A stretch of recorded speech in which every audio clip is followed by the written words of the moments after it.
Second chapter पे आए हुए हैं। द रशियन रेवोल्यूशन के बारे में पढ़ रहे हैं हम, और सोशलिज्म था यूरोप के अंदर जो किस प्रकार फैला, हमने शुरुआत की थी।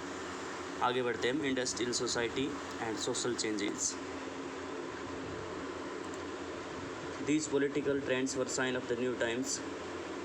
It was a time of the profound social and economic changes. It was the time when the new cities came up and the industrialization region developed. Railways expanded and the industrial revolution occurred. ये जो राजनीतिक जो trend था, तो ये trend था एक नए युग की, हम सब बात कर सकते हैं, एक नए समाज की या एक नए समय की बात कर सकते हैं। यह जो समय था एक बहुत ही ज़्यादा गहन तरीके से जो सामाजिक और आर्थिक जो चेंजेस थे वो समाज के अंदर देखने को मिले। और ये वही समय था जिस समय क्या कि भी औद्योगिकरण बढ़ रहा था, नए नए शहर बस रहे थे और रेलवे का विकास हो रहा था, और जो इंडस्ट्रियलाइजेशन की हम बात करते हैं वो यहाँ पर होना शुरू हो गया था भाई। Industrialization brought men, women and children to factories. Work hours were often long and wages were poor. Unemployment was the common, particularly during times of the low demand for the industrial goods. Housing and sanitation were problems since the towns were growing rapidly. उसके बाद यदि हम बात करें औद्योगिकरण के कारण जो है औरतें थी, मनुष्य थे या पुरुष थे, महिलाएं थी, बच्चे थे, सभी को यहाँ पर फैक्ट्रियों में लाकर खड़ा कर दिया था औद्योगिकरण ने।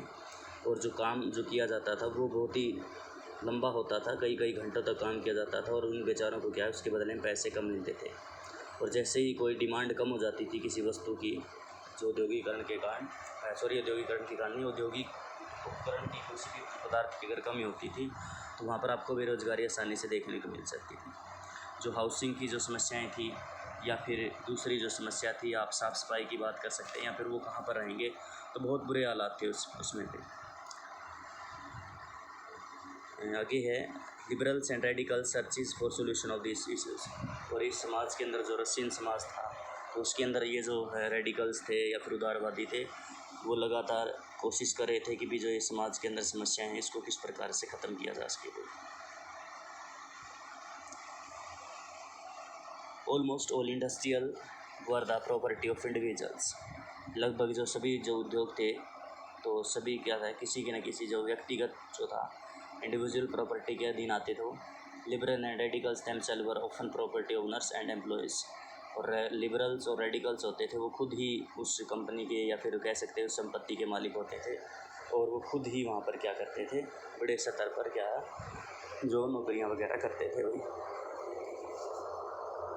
Having made their wealth through trade and industrial ventures, they felt that such efforts should be encouraged, that is the benefits would be achieved if the workforce in the economy was healthy and citizens were educated. उसके बाद है कि जो व्यापार और औद्योगिक व्यवसाय के ज़रिए जो धन दौलत इकट्ठा की गई थी, इससे वो लोग चाहते थे कि भी ज़्यादा से ज़्यादा प्रयासों से ज़्यादा बढ़ाया जाए। और अगर आपको बढ़ाना पड़ेगा अपने प्रोडक्शन को, अपनी जो प्रॉपर्टी को यदि हम बढ़ाना चाहते हैं, उनको लगा कि जो है मज़दूर हैं वो बिल्कुल स्वस्थ होने चाहिए, अच्छे तरीके से पढ़े लिखे होने चाहिए, और वो इसी प्रकार से हो सकता है यदि आप उनको ये सुविधाएं वगैरह आप दे सकते हैं भाई। If freedom of individuals opposite to the privileges the old aristocracy had to be birthed, they firmly believed in the value of individual efforts, labor and enterprise. If freedom of individual was ensured, if the poor could labor and those were capital and operate without restraint, they believed that society would develop. Many working men and women who wanted changes in the society in the world rallied around liberal and radical groups and parties in the early 19th century. उसके बाद जैसे हमने बात की कि भी वो चाहते थे स्वस्थ रहें, नागरिक पढ़े लिखे, इससे क्या उनको फ़ायदा होगा, इसके लिए क्या उनको वो व्यवस्थाएं देनी पड़ेंगी। इसलिए वो चाहते थे कि भी जो जन्मजात से मिलने वाले विशेषाधिकार हैं वो उनके खिलाफ थे, वो ऐसे नहीं होना चाहिए।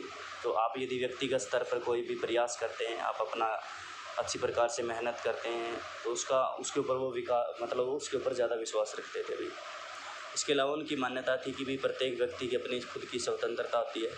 जो गरीब लोग हैं उनको भी रोज़गार मिलना चाहिए, उनके पास भी पूंजी होनी चाहिए, उनको भी आप मतलब बिना रोक टोक के काम दिया जाना चाहिए। तो इससे क्या है कि भी जो ओवरऑल जो लोग हैं डेवलपमेंट है, तो वो ओवरऑल डेवलपमेंट मिलेगी और सारा का सारा समाज आपका डेवलप होगा।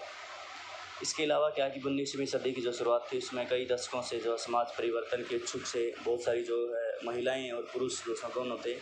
तो उन्होंने क्या किया, रेडिकल्स जो लोग थे या फिर उदारवादी लोग थे, उनके समूहों या उनकी पार्टियां थी, उनके इर्द गिर्द क्या उन्होंने घूमना शुरू कर दिया। उनकी थॉट से वो क्या हुए, काफ़ी बड़ी मात्रा में वो प्रभावित हुए गई।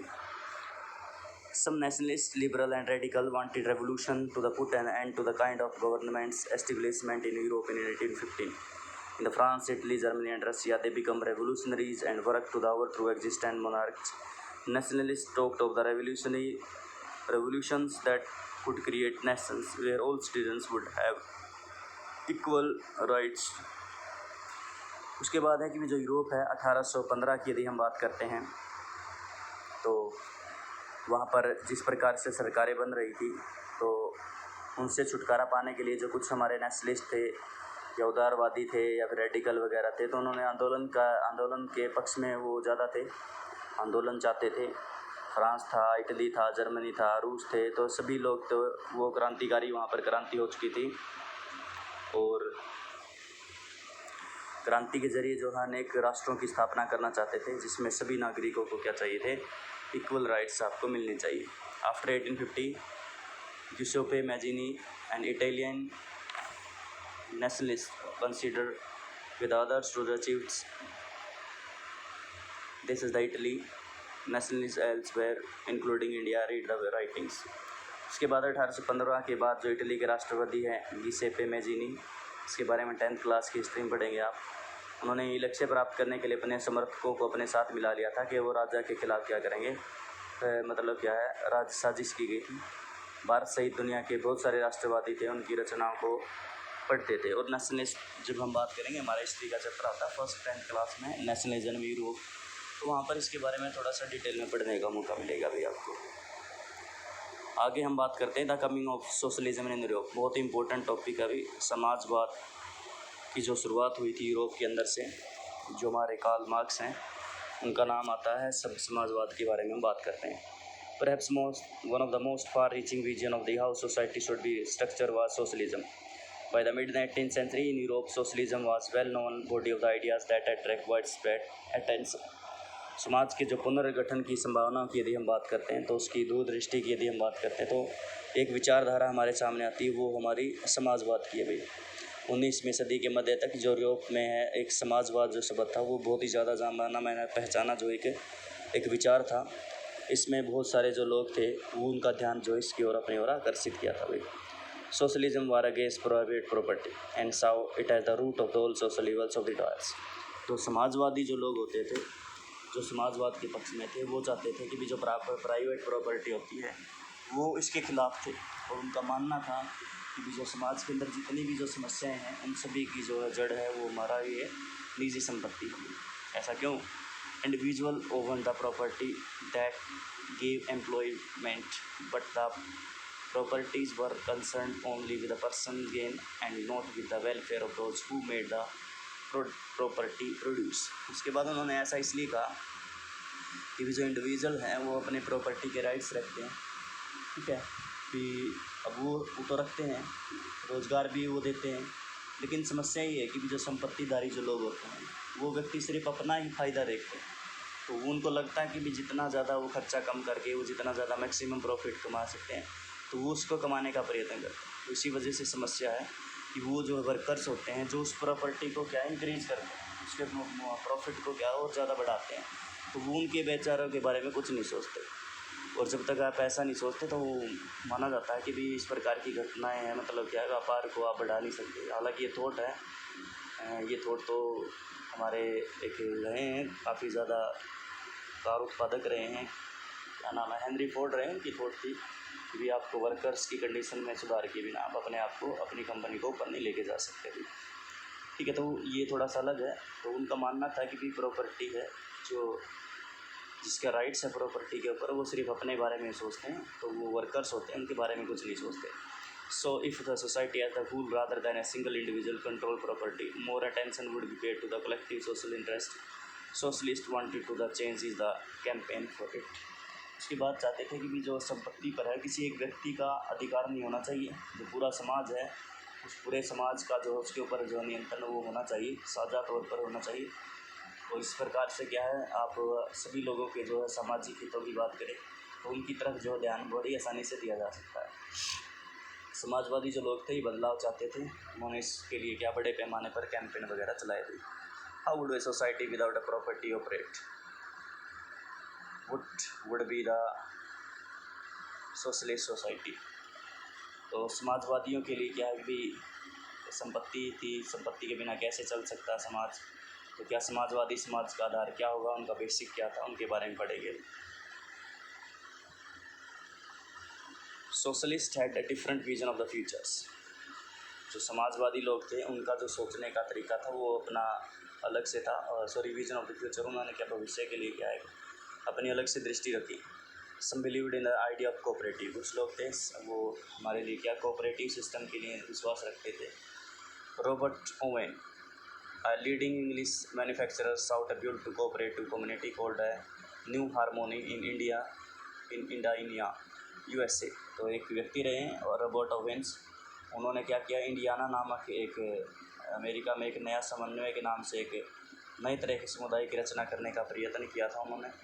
Other socialist felt that cooperative could not be built on a wide scale only through individual initiatives. उसके बाद कुछ लोग थे, उनका मानना था कि भी जो है केवल जो व्यक्तिगत रूप से हम जो पहलकदमी से ही क्या कर सकते हैं, बड़े सामूहिक खेत नहीं बना सकते, हमें कुछ और करना पड़ेगा इसके बारे में। In France they demanded that governments encourage cooperatives. मतलब क्या कि जो इंडिविजुअल लोग हैं वो साथ में मिलकर ही आप इन कोऑपरेटिव सोसाइटी की स्थापना नहीं कर सकती, तो इसके लिए क्या सरकार को भी आगे आना पड़ेगा और सरकार को भी मदद करनी पड़ेगी। In France for instance Louis Blanc wanted the government to encourage the cooperatives and replace capitalist enterprises. These cooperatives were two associations of the people who produce goods together and divided the profits according to the work done by the members। उसके बाद है कि भी जो France में एक Louis blank रहे हैं, वो चाहते थे कि भी जो सरकार है वो मतलब सरकार क्या करे भी आगे आए और इस प्रकार की जो सिस्टम है उसमें हमारी जो है सहायता करे। ये जो सामूहिकरण है कोऑपरेटिव तरीके से जो हम उद्यम को बढ़ाने का प्रयत्न कर सकती है अभी। तो उसके बाद है कहाँ चला गया ये, These cooperative were to be association of the people who produce goods together and divided the profit according to the work done by members। उसके बाद क्या उनका मानना था कि भी जो है ये कोऑपरेटिव बनाई जाएंगी तो सभी लोग उसके अंदर कार्य करेंगे और जो जिस हिसाब से वो कार्य करेगा तो उसके बाद जो प्रॉफिट होगा वो उसको उसी के हिसाब से क्या उनके लिए बांट दिया जाएगा भी। Karl Marx and Friedrich Engels added others ways to the body of arguments. Marx argued the individual society was capitalist owned the capital investment in the factories and profit of the capital's part produced by the workers. The condition of the worker could not improve as long as the profit was accumulated by the private capitalists। तो Karl Marx और Frederick angles रहे हैं जिन्होंने इसको एक अलग तरीके से प्रदर्शित करने का प्रयत्न किया समाजवाद को, और वास्तविक समाजवाद है हम कार्ल मार्क्स के रूप में ही जानते हैं। तो उनका मार्क्स का विचार था कि भी जो औद्योगिकरण के अंदर एक जो औद्योगिकरण होता है तो वहाँ पर एक उसको कह सकते हैं पूंजीवादी समाज बोला जाता है, इकोनॉमी होती है, इसको कैपिटलिस्ट इकोनॉमी बोला जाता है। इसमें इंडिविजुअल्स अपना क्या है अपने व्यापार करते हैं, मतलब फैक्ट्री वगैरह लगाते हैं और वहाँ पर प्रोड्यूस करते हैं, मुनाफा कमाते हैं। तो फैक्ट्रियों में जो पूंजी लगी होती है हालांकि वो तो होती है पूंजीपतियों की होती है, लेकिन उसके ऊपर जो कार्य करने वाले जो लोग होते हैं उसके जो मुनाफे को बढ़ाने वाले जो लोग होते हैं वो मजदूर होते हैं। और ये जो निजी संपत्ति वाले जो लोग होते हैं ये सिर्फ अपने मुनाफे की तरफ देखते हैं और इन मज़दूरों के विचारों के ऊपर कुछ मतलब इनकी कंडीशन की तरफ कोई ध्यान नहीं दिया जाता और ना ही इनकी स्थिति बिल्कुल भी मतलब बदल नहीं सकती। वो सिर्फ और सिर्फ एक्यूमुलेट करते हैं प्राइवेट कैपिटलिस्ट, यानी कि क्या करते हैं प्रॉफिट एक्यूमुलेट का मतलब होता है उसको मतलब क्या है इकट्ठा करना या फिर उसको कह सकते हैं मतलब संग्रहण करना कह सकते हैं, संग्रहण भी नहीं आप बोल सकते हैं, एकत्रित करते रहते हैं, सिर्फ अपनी प्रॉपर्टी को बढ़ाते रहते हैं। Workers had to be overthrow capitalism and the rule of the private property. तो वर्कर्स हैं उनको ही जो कैपिटलिस्ट फॉर्म है इसको उखाड़ के फेंकना पड़ेगा, इसको ख़त्म करना पड़ेगा और ये जो प्राइवेट प्रॉपर्टी का जो सिस्टम है इसको ख़त्म करना पड़ेगा। Workers had to Marx believe that to free themselves from the capital exploitation. Workers had to construct a radically socialist society where all property was socially controlled. This would be communist society. He was convinced that workers would be trapped in the conflict with the capitalist. A community society was naturally society of the features। उसके बाद ये कहा कि उन्होंने जो workers होते हैं ना, उन वर्कर्स को खुद ही जो है ये जो पूंजीवादी उनका शोषण कर रहे हैं, उनको उखाड़ के फेंकना पड़ेगा। और अगर आप उसको उखाड़ कर फेंकने में कामयाब रहते हैं तो आप एक अपना अलग से समाज वो है क्या कर सकते हैं, विकसित कर सकते हैं, जिसमें जो सारी संपत्ति है वो पूरे के पूरे जो क्या आ जाएगी, समाज के हक में आ जाएगी, सभी का नियंत्रण उसमें बराबर रहेगा और सभी का स्वामित्व रहेगा। उन्होंने जो है भविष्य के समाज के लिए क्या है, कम्युनिस्ट समाज का जो है उन्होंने नाम दिया, जो कम्युनिस्ट पार्टी आज के समय में आज बहुत बड़ी मात्रा में पूरे विश्व के अंदर वो मानी जाती है। तो उसका शुरुआत वहीं से हुई है। इसके अलावा जो मार्क्स था वो सोचता था कि भाई जो वर्कर्स होते हैं समाज के अंदर, तो इन पूंजीपतियों के साथ होने वाले संघर्ष में वो क्या है, अगर वो लड़ेंगे तो इन पूंजीपति लोगों के साथ, तो वो जीत हमारी मज़दूरों की होगी।